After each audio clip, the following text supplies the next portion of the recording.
دشمنان رسول نے نعرہ لگایا کہ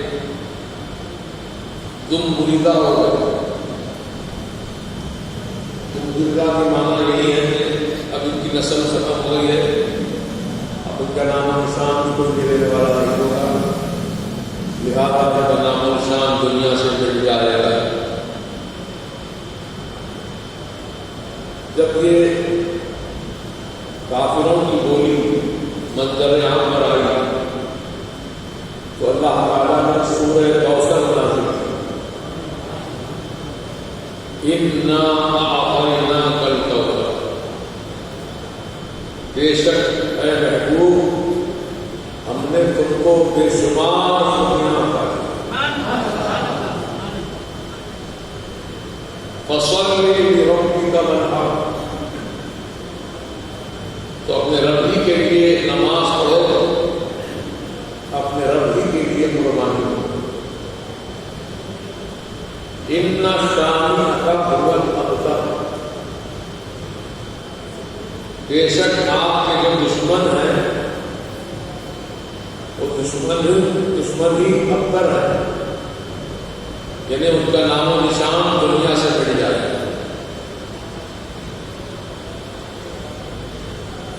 یہ اس کا شان مختصر تھا، شان نزول ہے۔ تو اللہ تعالیٰ نے جو خوشخبری اپنے حبیب کو عطا فرمائی، تو سرکار کے دل کو تسلی ہوئی جب میرا نام مٹنے والا نہیں، قیامت تک میرا نام زندہ ہے۔ چنانچہ آج بھی مسجدوں میں، خانقاہوں میں، درگاہوں میں، قرآن میں، حدیث میں، شریعت میں، طریقت میں، حقیقت میں، معرفت میں، ہر جگہ رسول کا نام پاک موجود ہے۔ آپ دیکھتے ہیں کہ روزانہ 5 منٹ اذان ہوتی ہے، اور اس اذان میں سرکار مدینہ علیہ السلام کا مبارک اسم لیا جاتا ہے، اشہد ان محمد رسول اللہ،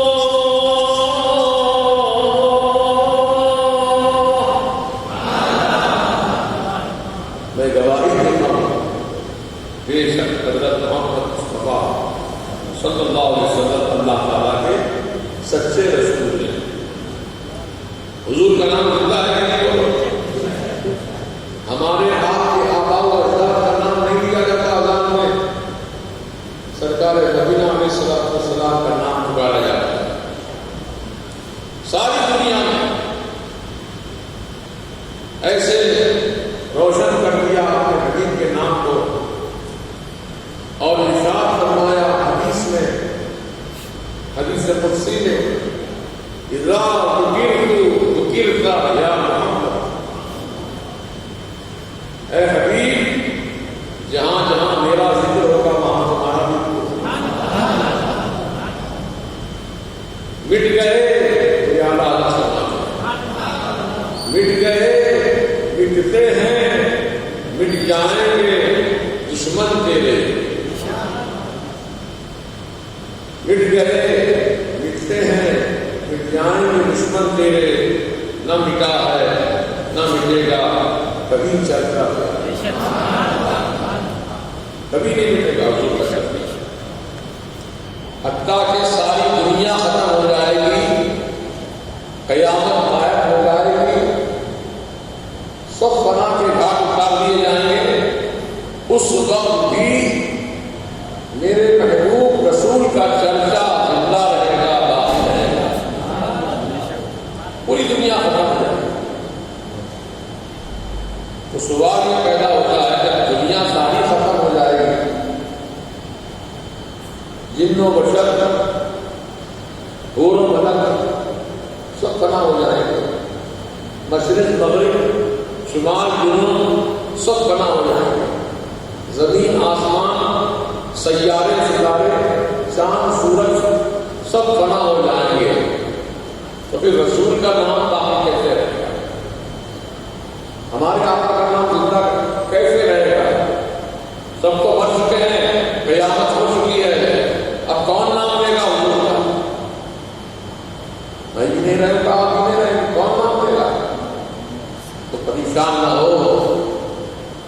خالق ارض و سما، مالک جن و بشر اللہ تبارک و تعالی، وہ تو ہمیشہ زندہ رہنے والا ہے، اس کو نہ موت ہے، نہ نیند ہے، نہ غم ہے، ان سب چیزوں سے پاک ہے۔ جب اللہ تعالیٰ باقی رہے گا، باقی ہے، تو رسول پاک کا ذکر بھی باقی ہے، اللہ ذکر کرے گا۔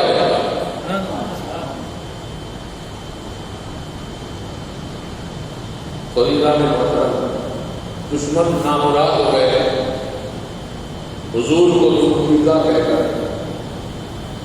نسل منقطع ہو گئی، اب ان کا نام و نشان ختم ہو جائے گا، ایسا تو نہیں ہوا۔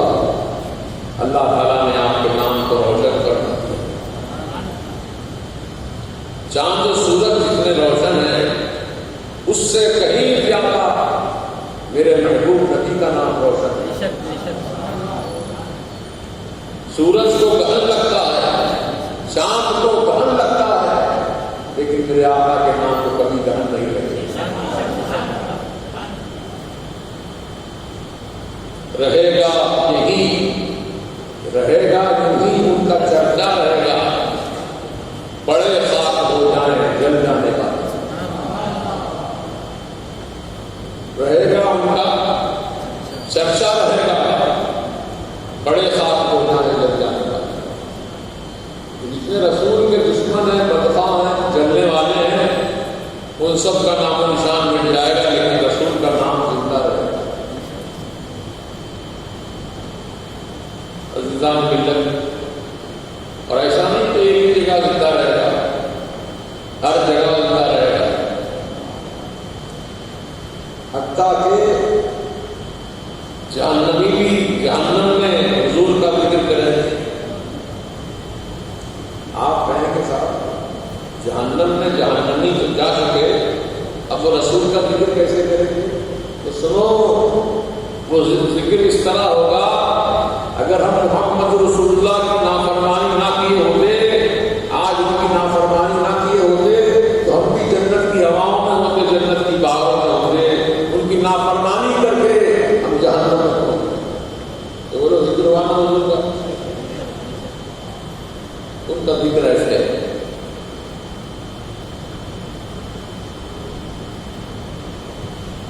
اللہ سبحانہ و تعالی اپنے محبوب کے اور محبوبوں کے ناموں کو زندہ رکھا۔ سرکار غوث اعظم مستغی رضی اللہ تعالیٰ وصال فرما کر کتنے سال ہو گئے؟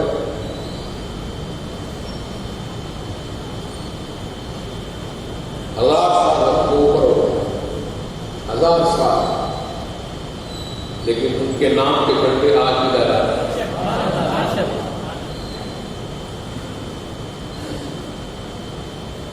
یہ اللہ کے محبوب ہیں، ہم کو سبحانی ہے۔ جتنے اولیاء کرام ہیں جہاں جہاں، ان سب کے نام زندہ ہیں۔ گاؤں میں، دیہاتوں میں، پہاڑوں پر، دریاؤں میں، سمندروں میں، جہاں جہاں کے اولیاء اللہ آرام فرما رہے ہیں، ان کا نام زندہ ہے۔ جب اولیاء اللہ کا نام نہ مٹا سکے کوئی، تو جن کے صدقے میں ولایت ملی، جن کے صدقے میں فضیلت ملی، ان کا نام و نشان کوئی مٹا سکتا ہے؟ کوئی نہیں مٹا سکتا۔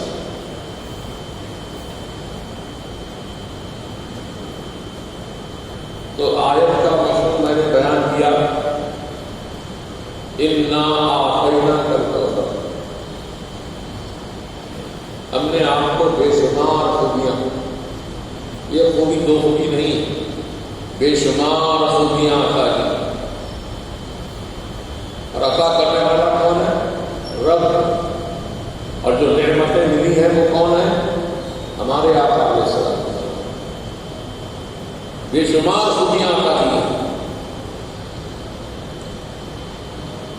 ان کا اٹھنا بھی خوبی ہے، ان کا کھڑا ہونا بھی خوبی ہے، ان کا چلنا بھی خوبی ہے، آسمانوں پر جانا خوبی ہے، عرش عظیم پر جانا خوبی ہے، اللہ تعالیٰ سے ملاقات کرنا خوبی ہے، ہر ادا میرے مصطفیٰ کی وہ بے مثال خوبی ہے۔ غور کیجیے،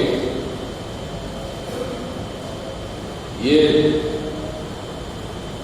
دیو کے بندے وہابی، تبلیغی، مودودی، اہل حدیث یہ کہتے ہیں تو ختم ہو گئے، ختم ہو گئے، مر کے مٹی میں مل گئے، یہ ان کا عقیدہ ہے، ان بدعقیدوں کا یہ بدعقیدہ ہے۔ لیکن ہم خوش عقیدوں کا عقیدہ کیا ہے؟ حضور کا نام بھی زندہ ہے، حضور کی ذات بھی زندہ ہے۔ کیسے زندہ ہے؟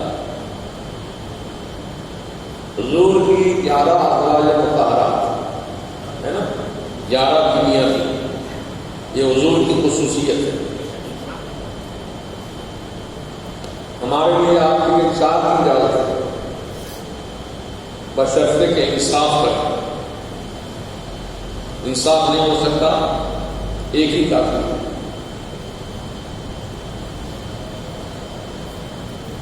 تو ہمارے آپ کے مرنے کے بعد ہماری عورت بیوہ کہلاتی ہے، بیوہ، جس کا شوہر مر چکا ہو وہ بیوہ۔ عدت کے دن گزارنے کے بعد، عدت کے دن کتنے ہیں؟ کسی عورت کا شوہر مر جائے تو 4 مہینے 10 دن تک عدت کے، ان دنوں میں نہ عورت بناؤ سنگار کرے، نہ ہاتھوں میں مہندی لگائے، نہ ہی رنگین کپڑے پہنے، بلکہ بالکل سادہ سیدھا لباس پہنے۔ یہ عدت کے دنوں کی حد ہے۔ جب 4 مہینے 10 دن کے ہو جائیں پورے تو عورت گھر سے باہر بھی جا سکتی ہے، نکاح کا پیغام بھی بھیج سکتی ہے، رنگین کپڑے پہن سکتی ہے، ہاتھوں میں مہندی لگا سکتی ہے۔ جب عدت کے دن پورے ہو جائیں تو عورت اب آزاد ہوگی۔ آزاد سے مطلب نکاح کرنے کے معاملے میں آزاد ہوگی۔ لیکن حضور پاک صاحب اللہ صلی اللہ علیہ وسلم کے پردہ ہونے کے بعد، وصال مبارک کے بعد، میرے آقا کی بیویاں جو زندہ تھیں 4 مہینے 10 دن کی عدت گزارنے کے بعد وہ کسی سے نکاح نہیں کر سکتی تھیں۔ یہ خصوصیت ہے حضور۔ عام انسان جن کی بیویاں زندہ ہوں، شوہر مر جائے تو اس کو اجازت ہے کہ وہ 4 مہینے 10 دن کے بعد دوسرے سے نکاح کر سکتے ہیں۔ لیکن حضور کی بیویوں کو حکم دیا کہ قیامت تک تم میرے محبوب کے نکاح سے نہیں نکلی ہو۔ نکلتی وہ ہے نکاح سے جس کا شوہر مر جائے، فنا ہو جائے تو اس کا نکاح ٹوٹ جاتا ہے، لیکن نبی کو زندہ زندہ ہے تو حضور کی ازواج مطہرات کا نکاح باقی ہے، باقی ہے، نکاح ٹوٹا نہیں ہے، قیامت تک رہے گا۔ یہ حضور کی خصوصیات ہے۔ تو محترم بزرگوں اور دوستوں، ہمیں چاہیے کہ نبی کی ان اوصاف جمیلہ پر خوشی کا اظہار کریں، جیسے آپ نے کیا۔ خوشی کا اظہار کرنے والوں کو بھی میرے آقا پسند فرماتے ہیں، اور قیامت میں ان کی شفاعت فرمائیں گے میرے آقا۔ اے فرشتوں ہٹو، یہ میرا امتی ہے جو میری فضیلت سن کر دنیا میں خوش ہوتا تھا۔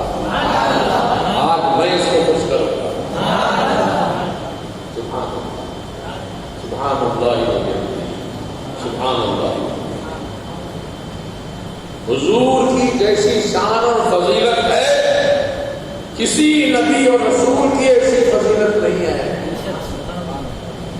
سب رسول افضل ہیں لیکن میرے آقا کی شان بے مثل و بے مثال. تو ان کی مثال کوئی پیش ہی نہیں کر سکتا. وہ نبی آخر الزماں ہے، افضل الانبیاء ہیں، خاتم النبیین ہیں، اول الخلق ہے.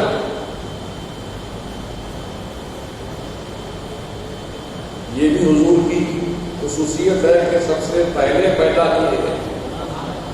اول ما خلق اللہ، سب سے اول اللہ نے میرے نور کو پیدا کیا. پھر فرمایا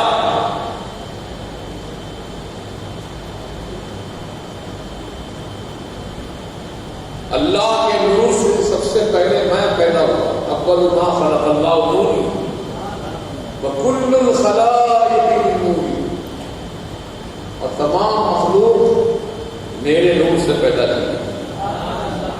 یہ حضور کی فضیلت ہے. آدم علیہ السلام بھی پیدا ہوئے تو حضور کے نور سے پیدا ہوئے. جتنے انبیاء پیدا ہوئے حضور کے نور سے پیدا ہوئے. اور ان کی حقیقت یہ ہے کہ اس وقت اللہ تعالیٰ نے نور محمدی کی تخلیق فرمائی. تو نور محمدی نے اللہ تعالیٰ کا خود ذکر کیا، خود ذکر کیا. تو نور محمدی کو پسینہ آیا، نور کو پسینہ آیا. تو پسینے کے ہر ایک قطرے کو اللہ نے محفوظ فرما دیا. پسینے کے ہر ایک قطرے سے ایک نبی کی روح پیدا کی. یہ فضیلت کسی نبی کی نہیں، میرے آقا ہی سب سے اعلیٰ. اس لیے میرے اعلیٰ حضرت حضور کے فرماتے ہیں سب سے اعلیٰ و اولا ہمارا نبی، سب سے بالا و بالا ہمارا نبی. سارے اچھوں میں اچھا سمجھیے جسے، اور اچھوں سے اچھا ہمارا نبی. حضور پاک صاحب رضا صلی اللہ علیہ وسلم